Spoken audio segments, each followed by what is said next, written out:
I don't think free speech is partisan. I think if you're going to belong to the First Amendment Club, you have to be a Jew who defends the rights of Nazis to march through Skokie. You have to be a feminist who defends the right of pornographers to put their filth on television. You have to be a black person who is prepared to accept hate speech against blacks. You have to be willing to accept the kind of speech that really, really offends you to the core of your being. You have to accept Voltaire's statement. I disagree with what you're saying, but I will defend to the death your right to say it. Our guest today, I am really excited. Harvard Law professor, emeritus. That's a big word for me, okay? The brilliant Alan Dershowitz, who, in my opinion, is the Michael Jordan of the legal profession. Sorry, Professor, I was trying to come up with a Jewish power forward that's in the NBA Hall of Fame. No such luck.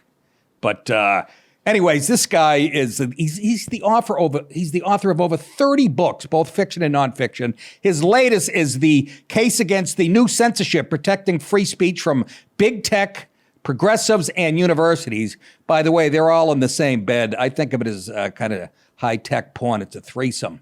And this book lays it out beautifully. Welcome to the show, Professor. Thanks for doing this. Well, first of all, you couldn't come up with a Jewish power forward. What's wrong with Sandy Koufax? What's the problem? Why do you have to stick to basketball? I'm happy. How about Dolph Schayes? Dolph Schayes not bad. So I put Jordan, but I like your analogy. I like your analogy. Well, Jordan is just, above the red. Koufax absolutely is a pitcher, but I don't know why I went basketball. I don't even like it. But so before we get to your book, I would like to have you weigh in on a couple. I know we have limited time, but weigh in on a couple things in the news right now. Sure. That are very interesting, I think. First, we got, this is sort of off topic, but the feds raiding Giuliani's apartment yesterday. Can you weigh It's not off topic at all, because my major topic is that today we are simply eliminating the Bill of Rights. First Amendment is under attack. The Fourth Amendment is under attack. And the Rudy Giuliani case is a perfect example of that. Denial of due process. Here's a lawyer. When you want to get a lawyer's telephone, you subpoena. You send a subpoena to his lawyer. His lawyer then responds and says, no, I can't send you that because it has lawyer-client privilege. The judge then decides. Search warrants are for the mafia. Search warrants are for drug dealers. Search warrants are for people who cannot be expected to comply with subpoenas. But under our Constitution, the first resort is always going to be subpoena. No judge should issue a search warrant unless he is convinced that a subpoena wouldn't work, that the lawyer would tear up his papers or hide his cell phone. I just think, as a civil libertarian, it's an outrage what they did to Rudy Giuliani. And I would say the same thing if it were done to a Democrat. For me, it's not partisan. As a civil libertarian, I don't like search warrants, and I wish we would use them less frequently. Well, that was my next point. It always seems to be done to a Republican, unless I'm forgetting something. But the left seems hell-bent on they're very heavy-handed. They went after Roger Stone like this. And are there other examples where it went the other way? I don't remember Trump doing it, George W. Bush. I could be wrong. I don't. Well, the one guy who did do it a little bit when he was the U.S. attorney was Rudy Giuliani. He was a very, very tough U.S. attorney, and he would do the perp walks. And he would, when he was the U.S. attorney, I was very critical of him. I invited him to come to my class at Harvard on legal ethics, and he invited me to come and talk to his U.S. attorneys, and we fought like children. Not only was he a Yankee fan from Brooklyn, which is inexcusable, and he, was a very, very tough prosecutor. I still don't think he should have been subject to a search warrant. I agree. I mean, the guy. Anyways, I'll move on because we have limited time. And the other, there's a couple here. The Floyd Chauvin case. I put on the TV yesterday. They're speaking to a young black juror. First thing out of his mouth is, it was very hard to watch a black man die every day because they kept showing the film. And I'm like, doesn't this prove there was bias? And what do you think? Well, there's always going to be bias in the jury. This was much worse. These were jurors who were terrified that if they came to a verdict other than guilt on murder, their own homes would be burned down. Their businesses would be attacked. There were threats. The judge understood that. That's why he made an anonymous jury. The president understood that. That's why he said he was praying for the right verdict. Every big city mayor, every big city police chief was ready for violence in the event there was an acquittal. That's not a trial by jury. That's a trial by the mob. And not to mention Maxine Waters out there stirring up stuff. I mean, do you believe there's a chance of this being overturned?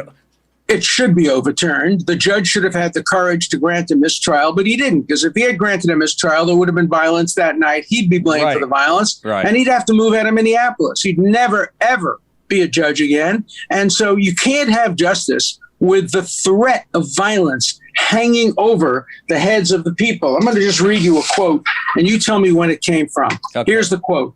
I very seriously doubt if the petitioner had due process of law because of the trial taking place in the presence of hostile demonstration and seeming dangerous crowd, thought by the presiding judge to be ready for violence unless a verdict of guilty was rendered. This was not somebody commenting on the Chauvin case. This was Oliver Wendell Holmes talking about the trial of Leo Frank in 1913, the only Jew ever lynched in America. But what Holmes said in 1913 was as true of the jury in the Chauvin case, and there definitely should be a new trial at which the jury is sequestered and the case should be tried outside of Minneapolis. How long would that take if that's going to happen? Well, it won't happen in Minnesota because the courts in Minnesota won't have the courage to do it. So it'll probably be required to be taken up to the United States Supreme Court. And the Supreme Court only takes a very small number of cases. But I hope they would take this one and set out a new rule that whenever there's racial tension and threats, there has to be a sequestered jury. Well, isn't this going to be the new normal from here on in if things don't change in this country? Because it seems like mob rule, it's sort of cast... the die has been cast, and every juror from here on in involved in anything racial or cop related, from here on in, they're going to be intimidated before they even get in there. I agree with that. And we're seeing it already in the Kim Potter case in Brooklyn Center, where she accidentally used a gun instead of a taser. Yep. And the head of the town council said she ought to get due process, and he got fired. I know. We're seeing it in the Columbus, Ohio case. We're seeing it in all these cases, and it has to do with free speech as well, because people on the hard left say, we don't need free speech or dissent.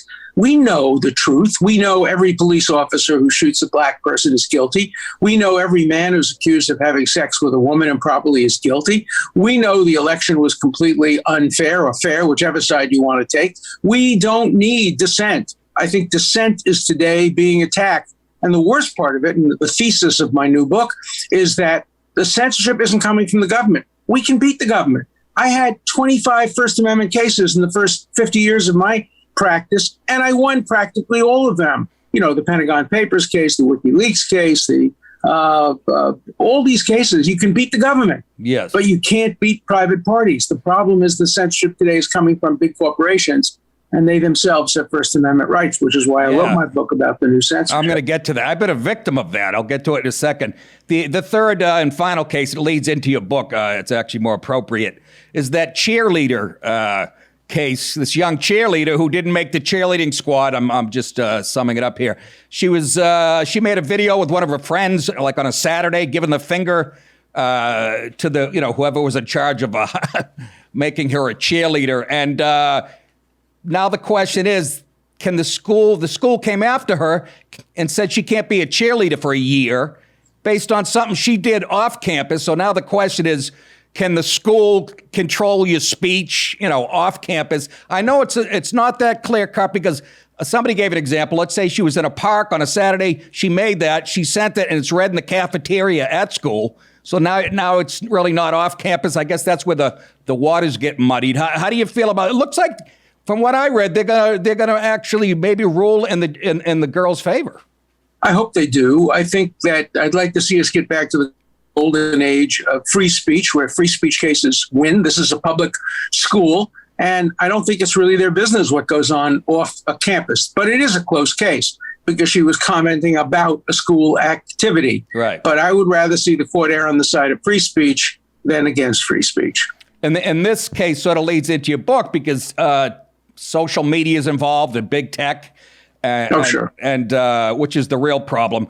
You list 3 reasons, you say, why it's more dangerous now, what's going on as far as censorship, as opposed to the McCarthy era, which sort of came and went. Can you tell us that the first one, first of all, it's coming from the left.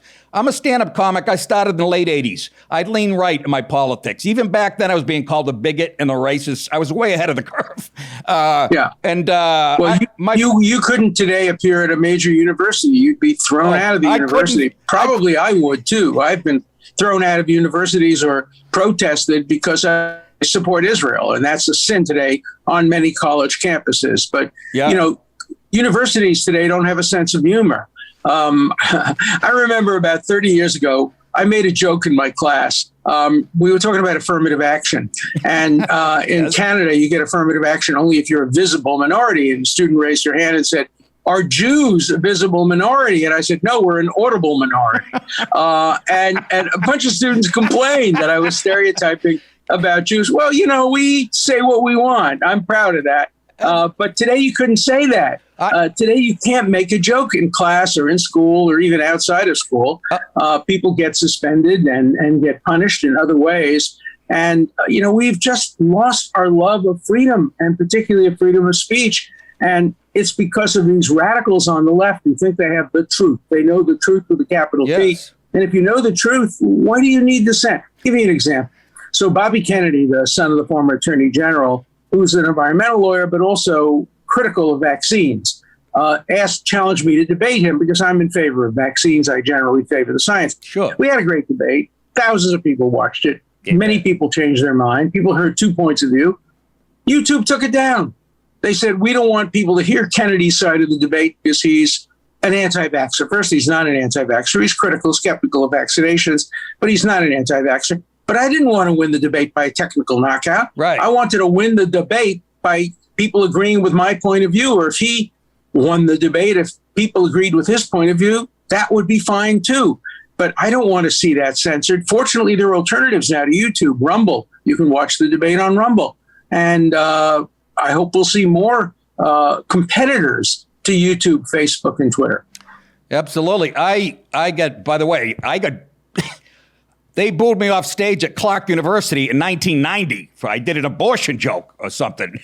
Literally 1990, and it wasn't even that radical. You were early there. Look, they probably would have booed Sigmund Freud, who went to Clark College and gave his lectures there. Oh, my God. Today, Sigmund Freud wouldn't be allowed at major universities. Oh, yeah, so I've gotten in trouble. Look, I'm on social media. I've been a comic for 30 years, and I just took myself off Twitter because, it was such a cesspool. And when I saw they, banned the president of the United States, I said, I'll be a hypocrite if I'm staying on Twitter as far as my free speech views. So I just got off there.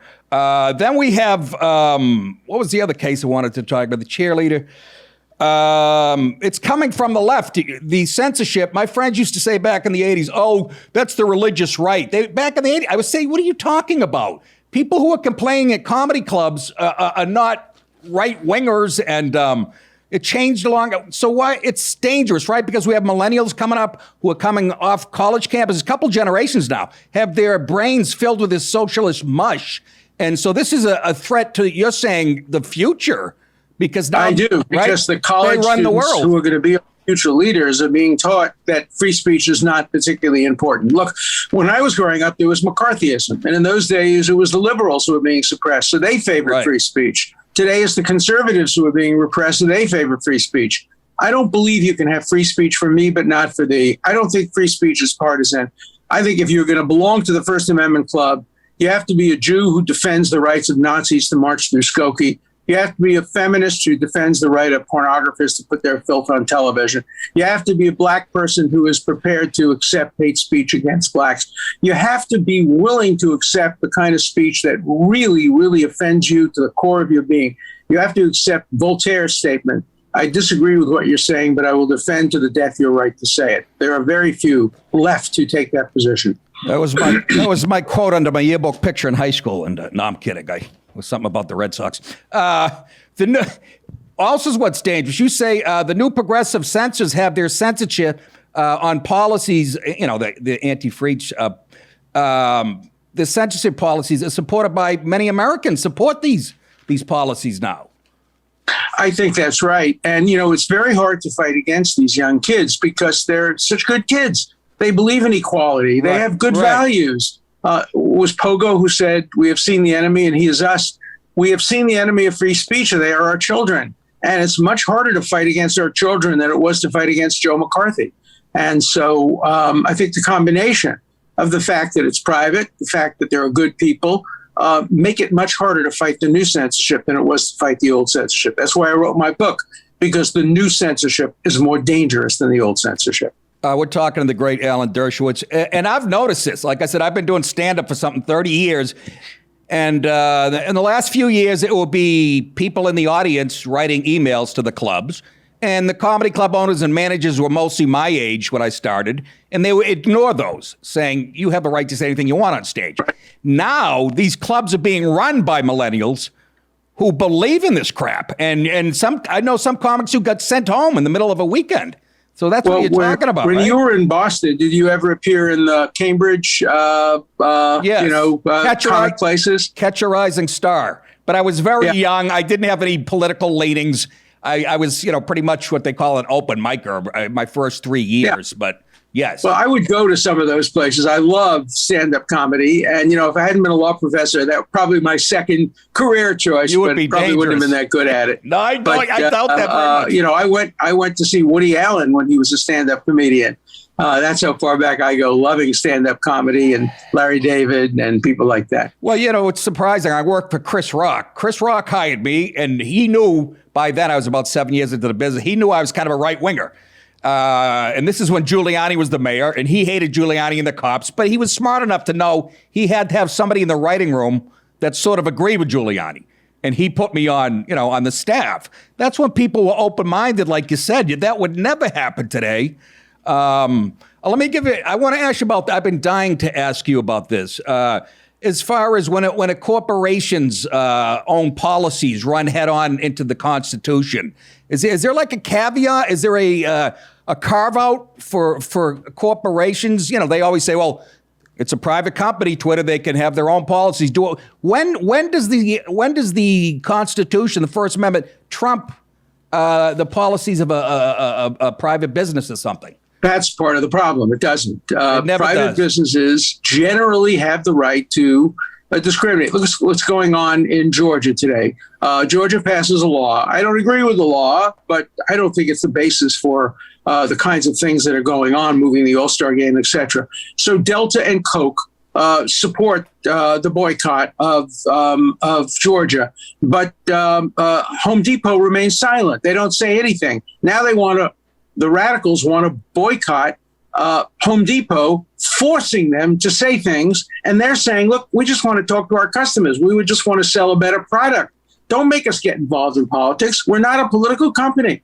And I think they're right. And I think it's wrong for people to try to pressure corporations to take political stands, because today they may take a political stand that favors you. Tomorrow they'll take a political stand that doesn't favor you. Well, that's like a bad sign when big business is in bed with the government. That's the sign that socialism, communism, whatever past regimes. Fascism. Fascism was the combination of the government and big business. So, look, the millennials don't realize that what they're doing is taken straight out of the playbook of Castro, Mao, Stalin. You don't think they realize that?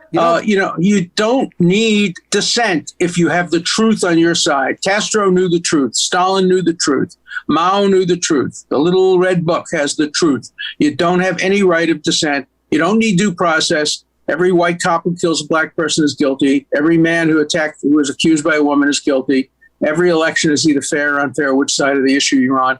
But we don't need dissent. And that's what worries me, because the thing we need most in this country today is dissent, diversity of points of view. It's what separates us from the rest of the, as Trump would say, shithole countries. You can say, well, I don't believe in that, because my family came from probably one of the most of those countries. So did mine. Poland. And look how many wonderful people were produced from Poland, from Ireland, from Italy, from Africa, from Asia. So I don't agree with Trump at all on that. I think some of our best people came from some of the worst countries. I don't think he was talking about Poland. But anyways, I don't see any Polish coming over in San Diego. I think that's what he was hitting on.